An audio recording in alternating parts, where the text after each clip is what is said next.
అనుదిన ఆహారము అను వాక్య ధ్యాన కార్యక్రమానికి ప్రేమతో నా ప్రియులకు మీకు హృదయపూర్వక ఆహ్వానం తెలియజేస్తున్నాను. ఎలాగున్నారండి? ప్రభు మహాకృపలో మీరందరూ క్షేమమే కదూ. నేటిదిన వాక్య ధ్యానం కొరకు సామెతల గ్రంథం 22వ అధ్యాయము 4వ వచనంలో రాయబడిన మొదటి వాక్యాన్ని చదువుకుందాం. యెహోవా యందు భయభక్తులు కలిగి ఉండుట వినయమునకు ప్రతిఫలము.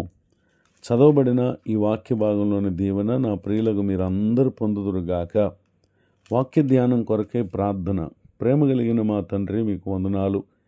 నేడు చదవబడిన ఈ వాక్య భాగం ద్వారా మీరు మాతో మాట్లాడి మా ఆత్మకు మేలు కలుగు చేసి మమ్మల్ని దర్శించమని యేసుక్రీస్తు నామములో బ్రతిమాలి ప్రార్థిస్తున్నాను తండ్రి, ఆమేన్.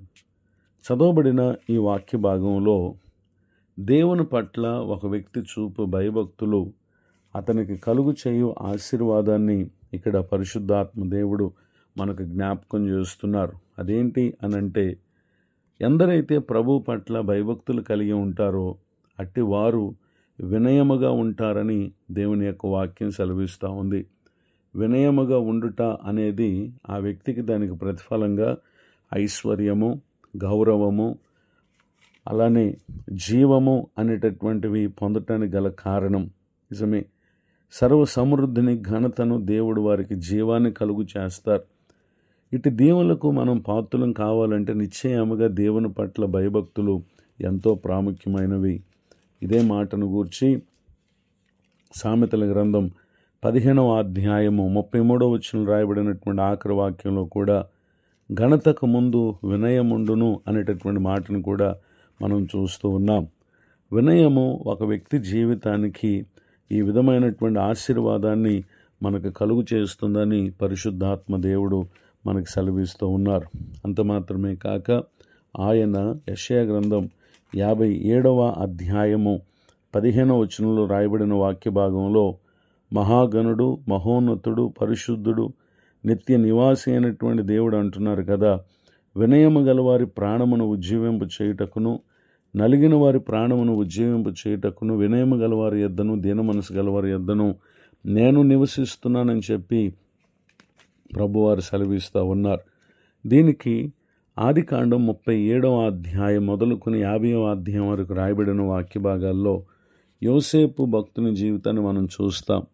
అతడు ప్రతి విషయంలో ఎక్కడ కూడా గర్వించక తగ్గింపును అతడు కనుపరచడానికి గల కారణం ఏంటంటే దేవుని పట్ల భయభక్తులే.